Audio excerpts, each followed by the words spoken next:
একঘেয়েমি তরমুজ খাওয়ার দিন শেষ। আপনি তরমুজকে বিভিন্ন আকৃতির শেপে প্রেজেন্ট করতে পারেন বাচ্চাদের কিংবা গেস্টের সামনে। ওয়েলকাম করছি নতুন একটা ভিডিওতে। আসসালামু আলাইকুম, আমি সঞ্জিদা আছি সাঞ্জুর টুকিটাকি থেকে। কেমন আছেন সবাই? আমি ফার্স্টে তরমুজটাকে একটু স্লাইস করে নিচ্ছিলাম, আর এই তো ব্লেন্ডারের সাহায্যে আমি জুসটা বের করে জুসটাকে একটু গরম করে নিয়েছি। আর এখানে জুসের সাথে হালকা একটু আগার আগার পাউডার অ্যাড করে নিয়েছি, যেন এটাকে জেলিতে রূপ দিতে পারি। তো যে কথা বলছিলাম, একঘেয়েমি তরমুজ খাওয়ার দিন কিন্তু একেবারে শেষ হয়ে গিয়েছে।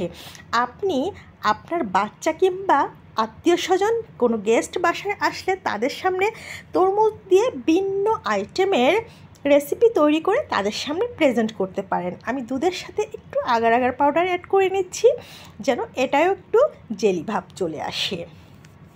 এই তো আমি সুন্দর মতো দুধটাকে জ্বালিয়ে নিচ্ছি। দুধটা জ্বালানোর পরে এটাকে একটু বরফি হতে খুবই সুন্দর একটা শেপ চলে আসবে।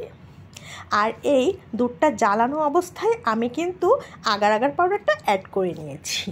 যেসব বাসায় বাচ্চারা আছে তারা কিন্তু তরমুজটা অনেক সময় পছন্দ করে না। সেক্ষেত্রে আপনি যদি একটু ভিন্ন পদ্ধতি অবলম্বন করেন, তাতে কিন্তু বাচ্চারা তরমুজটা অনায়াসে খেয়ে ফেলবে। বাচ্চাদের তরমুজটা তাদের শরীরের জন্য কিন্তু অনেক উপকার, কারণ এতে প্রচুর পরিমাণ মিনারেল থাকে।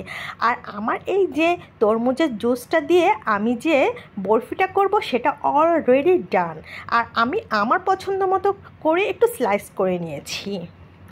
এখন আমি দুধটা অ্যাড করে নিচ্ছি। দুধটা আমার অ্যাড করা ডান। আমি সব কিছু মিক্সড করার পরে আমি 2 ঘন্টার মতো নর্মাল ফ্রিজে রেখে দিয়েছিলাম, আর তাতেই দেখেন কত সুন্দর একটা শেপ চলে এসেছে। আর এই তো দেখতে অনেক বেশি লোভনীয় লাগছে, আর খেতেও কিন্তু মাশাআল্লাহ অনেক টেস্টি হয়েছিল। আর আমি যেহেতু বরফি করব, তাই আমি একটু এভাবেই করে নিচ্ছিলাম। দেখেন কাটার জন্য একবারে পারফেক্ট একটা লুক চলে এসেছে। আমার তো এভাবে কাটতেই খুব ভালো লাগছিল, মানে এই শেপটা দিতে ভালো লাগছিল। আপনি আপনার ইচ্ছা খুশি মতো শেপ এখানে দিতে পারেন। তো কমেন্ট সেকশনে অবশ্যই জানাবেন যে আপনার কি এই বরফিটা আগে ট্রাই করা হয়েছে কি না। আর যদি না ট্রাই করেন, অবশ্যই একবারের জন্য ট্রাই করবেন। কেমন হলো অবশ্যই জানাবেন। আসসালামু আলাইকুম, ধন্যবাদ আমার ভিডিওটা দেখার জন্য। যারা কিনা আমার ভিডিওটা রেগুলার দেখেন, একটা কমেন্ট কিংবা শেয়ারের মাধ্যমে আমার ভিডিওটা অন্যকে দেখতেও সাহায্য করতে পারে।